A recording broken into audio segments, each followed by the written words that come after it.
A new rules glossary was just released for 1D&D, and I'm breaking it down with you guys. But I'm on to you, Wizards of the Coast. You have to be watching my stuff because there are so many things that I have made videos on, PDFs on, or in Alkander's Almanac, my book that I released, that are all things that I've already done, and they're going in that same direction. So overall, I love it. I mean, hit me up, let me know if they really have, because if that's true and they've watched anything and I've impacted any of it, that's just so cool. And if not, hit me up because we're synced up. We're very synced up, and I'm liking a lot of the stuff here. And there's some stuff that I don't like, but we're going to get into everything, and we're breaking this whole rules glossary down. I've said it once and I'll say it again. I don't care if they use all of these rules, some of these rules, or whatever. All of these are just different ideas, whether they use them or not, that you could take and choose to use in your games right now. Just like the rules they end up going with, you could choose to not use them. You could take things from this video and ideas that I throw down at you guys, or little sparks of inspiration you get from my videos or this Unearthed Arcana. I already did a full video on the Bard. You can check that out. Let me know if you want to see the Rogue and Ranger, because I'm going to be switching stuff up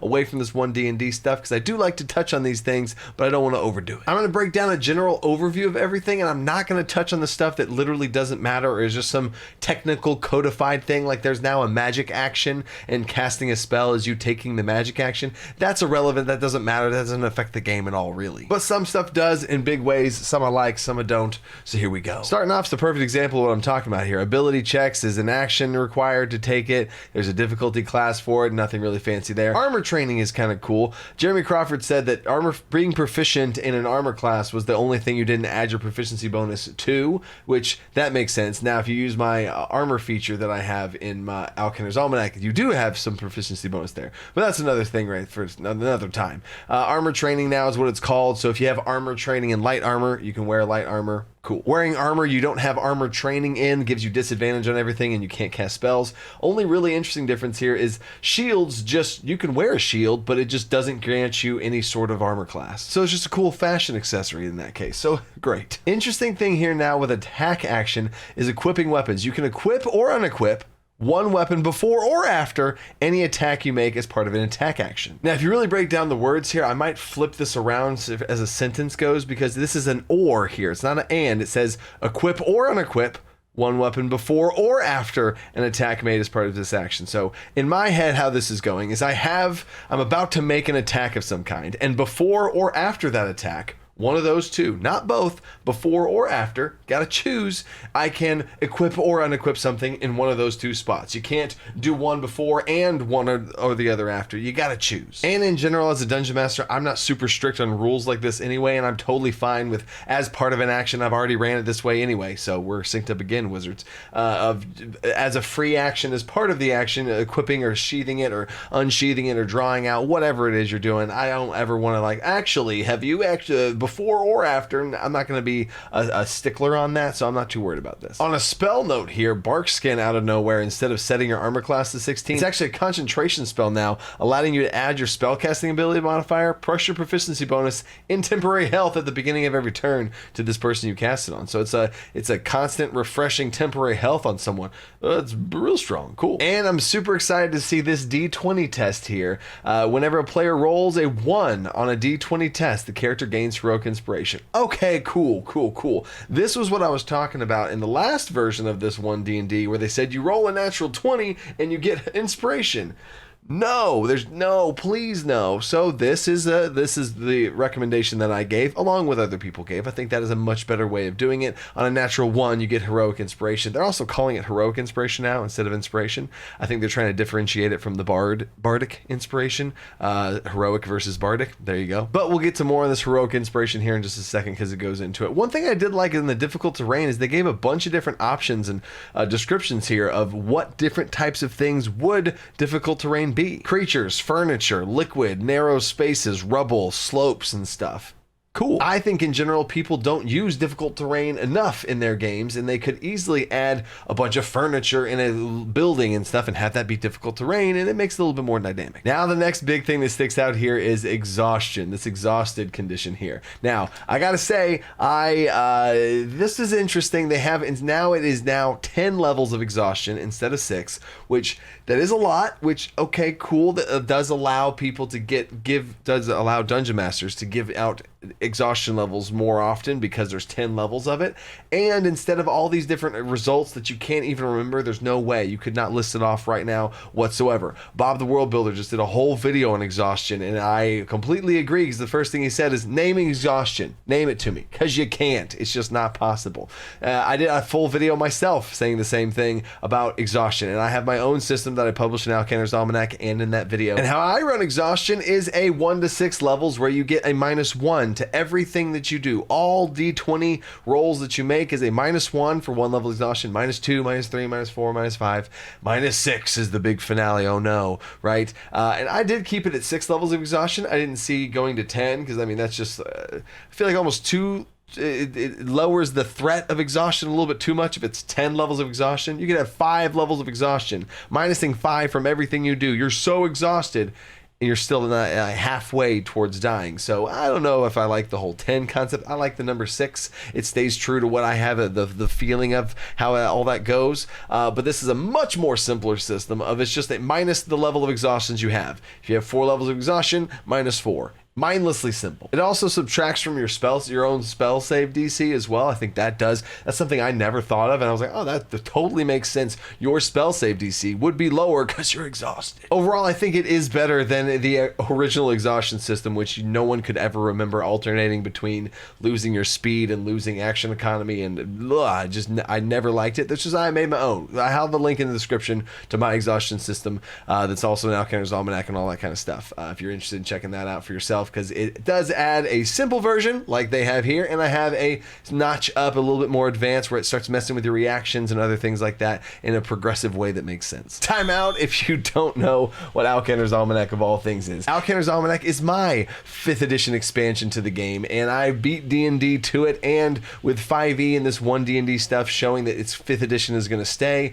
Alkander's Almanac is going to be compatible with everything towards the future of Dungeons & Dragons, and there's a ton of rules that you can add into your game and pick and choose, because like I just said with this exhaustion system, I am not going to present you this is what you should use for exhaustion. I have like 3 different exhaustion systems in Alkander's Almanac, along with hundreds of other rules for different parts of the game that provide multiple rules for you to be able to choose from of what sounds the best for your table. You might choose one exhaustion rule for this group and another exhaustion rule for that group, based on travel, social encounters, lots of other stuff that even I've seen come up in this video of different things that I have taken and ran with in different directions. So if you want to check out Alkander's Almanac, the PDF is available on my website right now. Link for that will also be down in the description. And in the next couple months, after Alkander's Almanac's books are finished being shipped out, I'm going to announce the second Kickstarter that I'll be doing, which is very exciting. It's already in the works. Me and my team are already working on it, put tons and tons of hundreds of hours in this thing already, so stay tuned for that. All right, let's get back to the breakdown. Next thing here is flying speed. Usually if your speed was reduced to 0, you would start to fall,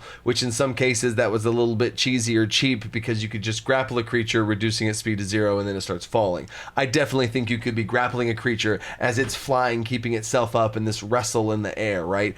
So now you don't fall unless you're incapacitated or restrained, so there we go. Big changes on guidance, which I originally didn't like, but after thinking about it, I think I do like this version of guidance. Is a very strong spell. I almost always would you can grant guidance and a +1d4 to literally anyone. It's a cantrip that you can just do all the time. You can really like break the game in some cheesy kind of ways with it, and you kind of almost have to, if a player chooses it, they kind of have to like rein it in and not use it too much, because they technically could use it all the time in really dumb ways. So in general, the casting time now is a reaction, so it's not going to be it's going to be something you can actually use in combat a bit more. So it's going to be a nice little thing for reaction for some spellcasters to pick up guidance, and they can use their reactions. So I really do like the action economy components of this, where it choose up a reaction in this way. It's something ally within 30 feet of you, so that's another little restriction there, so it's not too broken. So you got to get a little close to people, which that also makes sense. I like that.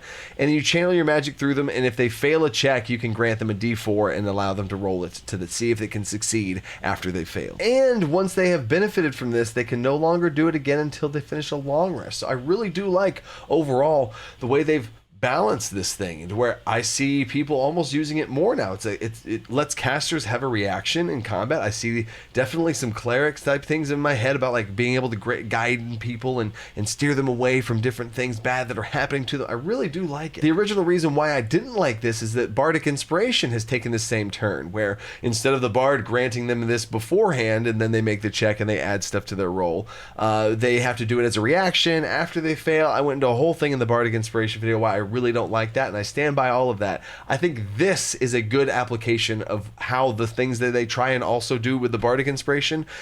Guidance, this is a good way to do this. You have to be close to them. It's a reaction. It gives people a reaction for all the reasons I just said. I think it's great use here for this, but not in the case of bards. Moving along, help action is now something that you have to be able to be proficient in, which is something I already did anyway, because that just makes sense that you can only help somebody that you're proficient with. And then, now we're at heroic inspiration. So, here we go.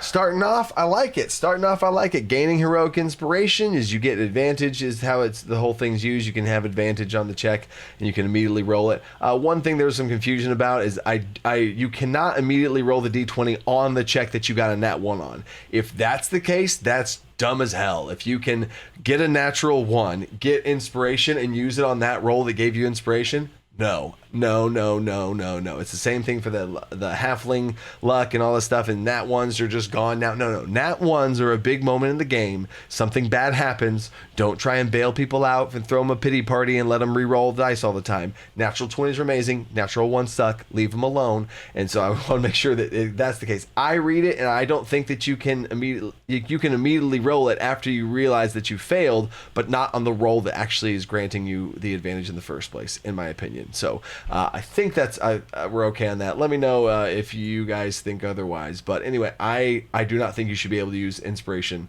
on the roll that gave you inspiration. Anyway, let the natural 1 stand. Moving on.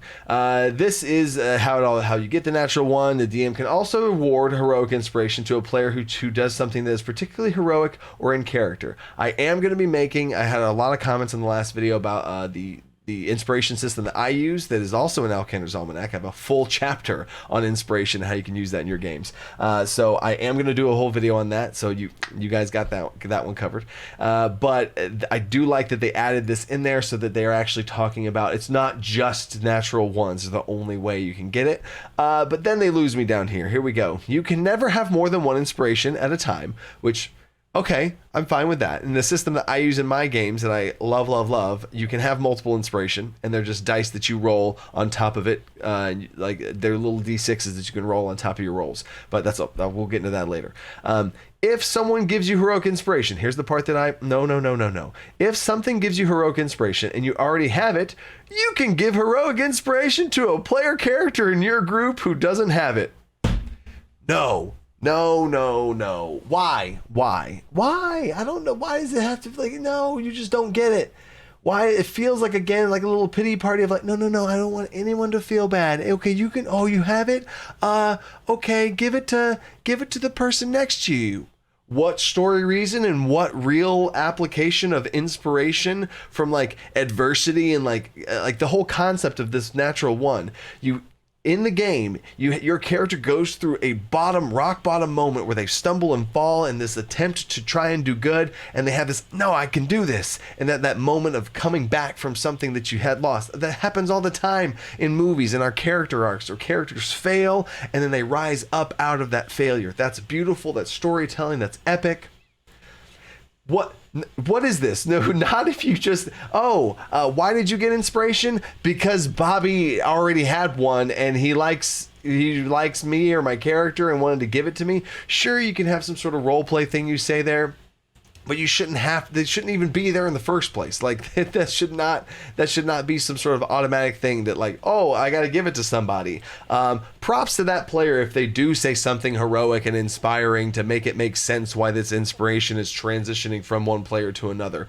Sure. And if you want to have at your table, which I go into in my other systems that I have, of letting players be able to give each other inspiration, I am totally on board with that. That's awesome. If that's the system you have at your table and players players can hype each other up with stuff, that's awesome and great. But don't mix and match it within a system that you have inspiration in this way. I'm sorry. I really, really did not like this. Players should earn inspiration for the things that they do in character or the choices they make and all the reasons how they get inspiration. They should get it themselves. If they roll a natural one, if they have all these different things going on, they get their inspiration. They don't get it if Bobby already has one and then they just gave you theirs and for a reason that it doesn't exist. Ooh, okay, there we go. So there's my rant on heroic inspiration. I don't like this part, and I really hope that you can't use the inspiration on the natural one that gave you the inspiration in the first place. So there we go. But moving on. Hidden is now a condition. Incapacitated is now a condition. All these types of things. Influence action. In my games, I have something called the interaction. You have on your turn, you have an action, potentially a bonus action if you can have something that allows you to use a bonus action. You have your movement. Okay, cool. And you also have a reaction. I guess you have a reaction. And then you also have an interaction. I tell all my players at the beginning when they first start, especially new players, I remind my players at the beginning of campaigns or sometimes in combat when they're describing what they want to do, I say, you do have an interaction. An interaction, first of all, it has the word action in it, so it fits, right? But an interaction is just them interacting with the environment in some simple, small way. Keyword being small way. Saying something to try and persuade someone. In combat, saying something of some sort of value, a role play moment, or trying to flip a table over, or all this other kind of stuff. I could do a whole video on the interaction. Let me know if you want to see that. But it's just inspiring them to like play around with their environment and mess with stuff and not have to worry about, I don't want to have to try and flip this table over, because if I flip the table over, that's going to be an action, and then I can't spend my action to attack anymore, and that's not optimal. So, you know what I'm saying? Flip the table over. Interaction. Cool. Interact with it. Awesome. Great. And then if you succeed or fail at flipping the table over, it doesn't matter because it was just your little interaction. It's all good. So anyway, this influence action, it is an action. So I guess now as a dungeon master, as with all of these actions, if there's some sort of situation that feels like, this wouldn't necessarily be a full action, I would totally grant this influence as a bonus action. You could totally do that depending on the situation, etc., etc. A lot of times I've done this influence thing as an interaction and just given them either a higher DC or whatever. And I've even had it to where somebody said something in combat and I was like, all right, yeah, this will just be your interaction. It's fine. And they're like, no, I want to spend my whole action doing this. I'm like, oh, okay. And then I might lower the DC because they're really, really committing to this and spending action economy to do so. So anyway, this influence action is just another roleplay moment to try and persuade a bad guy that the DM is controlling to do something that you want them to do. That's really cool. It's not mind control. It's not possession in any way. I really do like that. And then it gets into this thing with this attitude thing that's really came from us, from Strixhaven and stuff, where they have indifferent, friendly, and hostile, and you have different attitudes towards people and their personalities and all that kind of stuff of how they feel, and their disposition is what I call it. Again, I have a full social chapter in Alkander's Almanac. Again, I'm not trying to just overhype Alkander's Almanac. It's just literally, this is crazy because I've done all of these things and have fully published things on all of this, which is actually in my opinion, a better system than this, because there is a disposition system that you can move and affect NPCs in different ways. Although it is very similar, and this is very simple. You have indifferent, friendly, hostile, and they can move around depending on what you say to them. And keyword there is if you say something, if you have someone that's hostile, it's really hard to interact socially with someone who's hostile, but maybe you roleplay say something and you trigger them in some really good way of like you touch a soft spot in their little hearts, and now they become, they shift towards indifferent. And so instead of friendly, hostile with indifferent in the middle, you might say something to shift them towards that middle ground, and maybe a check might land there. Anyway, so again, I have a whole thing on that, and I do plan on making videos on all the different chapters of Alkander's Almanac, but there's just so much to do with all these different things going on. So let me know what y'all want to see. And then going down here, we have invisible is now a condition. Jump is now an action, which I thought that was really interesting. So just off the jump, I just ultimately don't agree with it being an action. I can't think of how many times a player's jumped to get over something, that they had the movement speed and the strength ability to be able to jump over that gap in distance, because I make dynamic terrain whenever I make battle maps, and I know what my barbarian strength score is and multiplying it and all that kind of stuff, so I know how far they can jump. And it'd be super epic if I had a 15-foot gap there and they jump across it, land, and attack. Like, yeah, that's awesome, right? Or jumping down onto an enemy, all these different types of things. And if you have jump be an action, that is now eating up their attack action.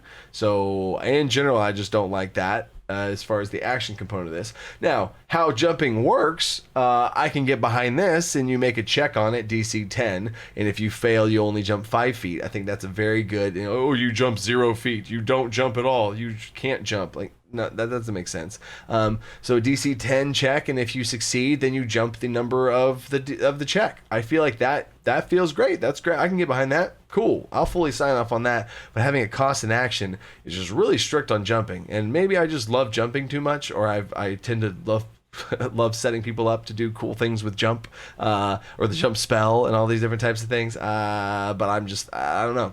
Action's too much for me. And here we go with the light weapon property. I have done a video on this over a year ago on dual wielding, and dual wielding sucks. It was one of my best videos I've ever made and one of the top videos that you guys have liked. And it was literally this. When you take the attack action on your turn and attack with a light weapon in one hand, you can make one extra attack as part of the same action. So it's free.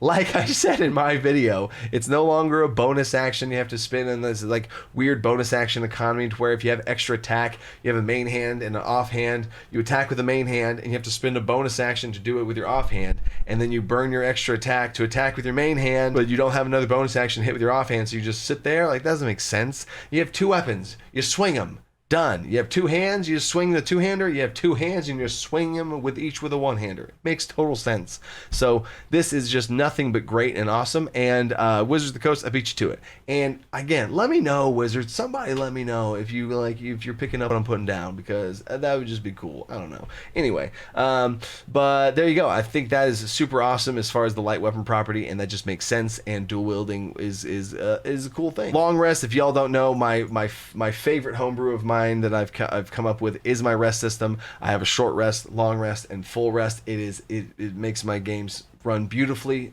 smoothly. Love it. It uses hit dice more. I have whole videos on that. I'm going to add that into the description too. There's this magic action that I talked about where now when you cast a spell, it's considered a magic action. Okay, that's cool.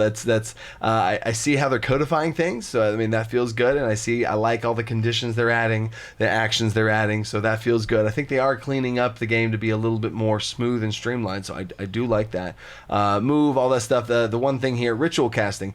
If you have a spell prepared with a ritual, if a spell has a ritual tag, you can cast it ritually. All spellcasters can cast spells ritually. I think that just makes sense. I think it was a little too strict otherwise, where you had to have some sort of feature that will allow you to cast ritual spells. No, the spell should dictate if it's ritualable or not. Ritualable? Is that a word? No. And more spells.